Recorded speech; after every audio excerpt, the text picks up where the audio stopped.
What a pleasure now. I have APHA President-elect Tom Quade with me. Thank you for being here. Well, thank you for the opportunity. So next year, APHA's Year of Climate Change. Yes. Let's talk about how that affects all of our health. Sure, climate change is one of those things that we don't often identify with a specific health issue, and the reason I think for that is because it affects all of them. I can't really think of any one that's more than a degree or two separated from the climate, the world in which we live.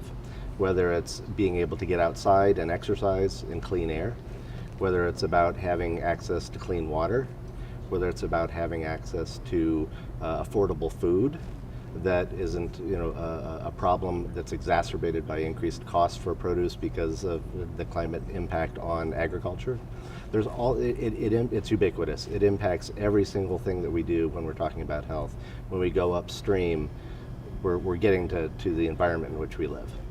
And we as adults worry about that, of course, and we also worry about the effect on our children because it's sustained, the impact on them. Right, and they're not only they're sustained because they're getting it at an earlier age, many of the downstream health impacts, whether it's communicable disease or chronic disease, asthma, things like that, our children are far more susceptible. They're living with it far longer.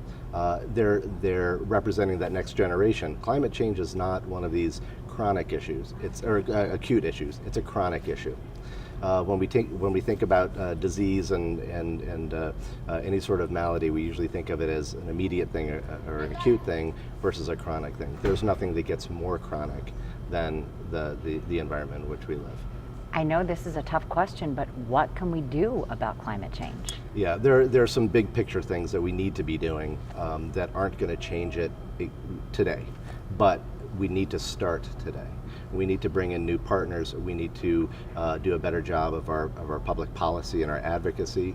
In order to do that, we need to create a greater awareness. We need to have a better understanding of the science. In order to have better understanding of the science, we need better science, which means we need better surveillance. We need to have models that don't just predict things at a global level over, decades, but at a local level over, years, so that we can then form informed arguments when we go and talk to our policymakers that are ultimately going to change the space in which these decisions are made, whether it's how we produce our energy, how we use our energy, or any of the others. When you're talking about this effort taking years, how much of an urgency is it then? Because it's going to take so long to affect some change. Yeah. I think historically folks need to remember that we've never been able to pick a fight with Mother Nature and win. We need to start today to make amends with Mother Nature, or she's going to exercise some tough love on us. We need to start today. Tom Quade, thank you so much. It's my pleasure.